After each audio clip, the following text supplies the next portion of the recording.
Well, here's one of our Canistel trees. This was actually a seedling tree from years ago. And Canistel will grow from seed, and makes nice fruit. The problem with this particular tree was the fruit were small. And so, like little tiny Canistels just are not as good as big Canistels. So I asked Har years ago to top work this tree with his variety. One of the varieties that he grows is Aurea, and that's a really nice fruit, and so he did that.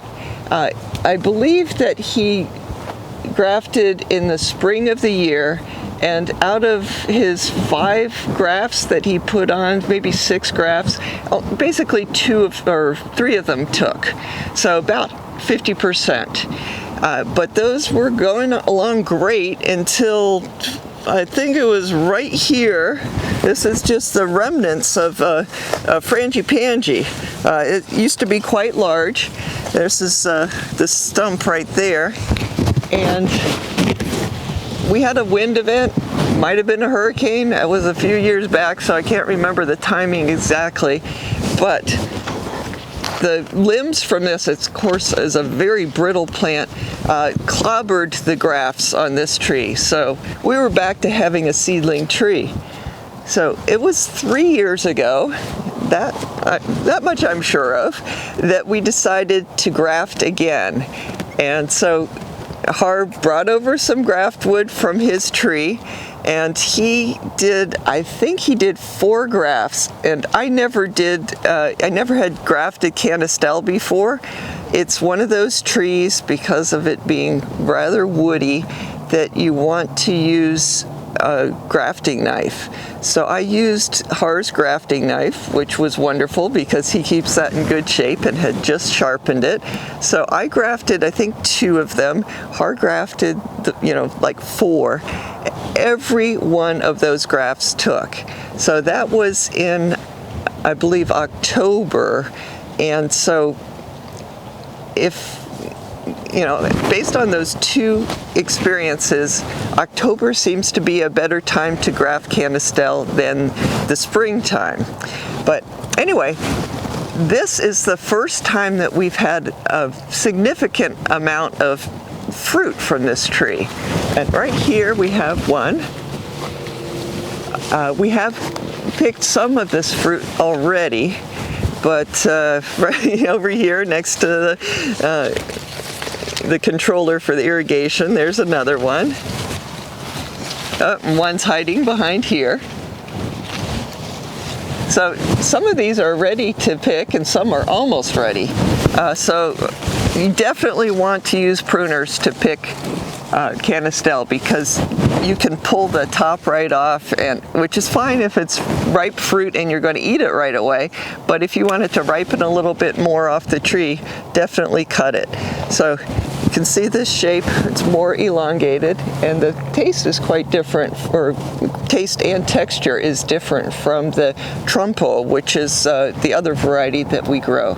So I have this. This one looks like it's ready to cut. They will ripen a little bit more off the tree. But one thing we have to do, and probably the sooner the better, is to trim back this. This has gotten very lanky, so I'm just going to, while I'm picking fruit, while I have the pruners, I do try and find opportunities to trim. So I'm going by leaf scars here. I'm just cutting that, and this particular branch, if I let this go, next year it will probably have more fruit, and it will just pull this branch down. I really don't want that kind of a plant. Here we have a lot of shoots coming out here and here. So I guess I'll cut to this particular shoot. That seems to be a good place to do it. This will help the end of the branch heal quite a bit. Also, while I'm here, I can point out the old grafts here. You can see this is a top cleft graft. I did a top cleft and a side veneer for my 2. Here's a top cleft. I think that might have been Haars. And there's another cleft graft right here. So, those, I think that the scions that we're using were about 3/8 to a 1/2 inch in diameter when we grafted them.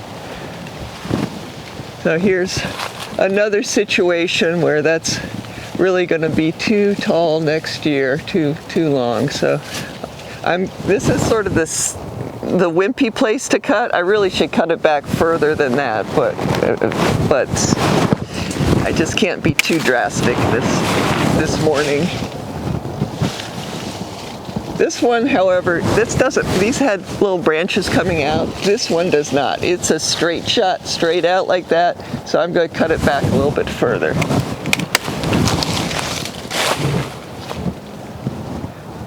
And I think I see one more fruit that's ready to pick. So I'm just going to set these down because I don't want to have to go and get a ladder. So I'm just going to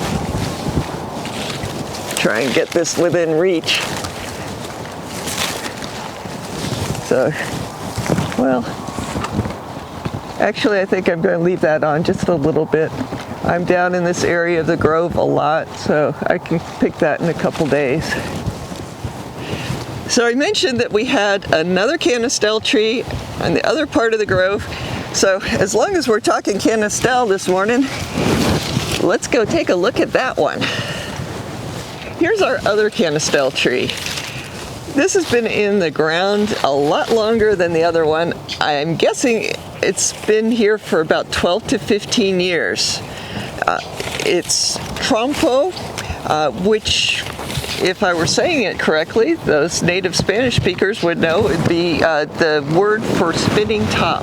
And that's because the fruit looks more like a spinning top. This tree has been cut back like radically because it had gotten lanky, so I cut it back.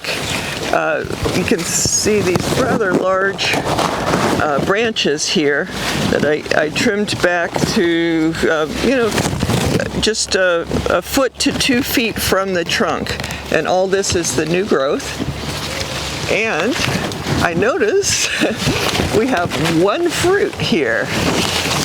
So you can't really tell the difference in shape by this one fruit. You do notice possibly that it's wider here, but this one is sort of a little off, it's not symmetrical. A lot of times they form very symmetrically, and definitely in that spinning top kind of shape. So this is now the end of November, and we have one fruit. But I was taking a quick look around, and here's a little tiny fruit forming. We have some other fruit. There's one here. And where else? Oh, here we go. This is younger fruit still. I think these flowers had been pollinated, and so we've got 3 there. And then I don't think these flowers have opened up yet, but there's another stage of this tree. So we have a lot of fruit coming, and this is the south side of the tree. I looked on the north side and didn't see any action at all. So, oops, wait a second, this branches, didn't realize that. It was getting weighted down. There is a more typical shape for the canistel. This is Trompo again. So that one is ready to pick. As long as I'm here with my clippers, I'll do that. And I'm going to take that opportunity to cut this branch back, because you can imagine it getting longer and having more fruit than just one. It would be on the ground. So I'm going to cut that back to, here's several branches coming out of the same area. So we should not lose fruit production, because there's lots of mature tip ends. So I'll just cut this back all the way to where those other branches are coming out. And so there we go. Trompo Canistel, and that is a more typical size, though they can get a lot larger than that. I've seen big trees producing fruit that's twice that size. So anyway, there's Trompo, and I'm going to grab that Aurea so you can compare it. So this is the Trompo that I just picked, and then this is Aurea.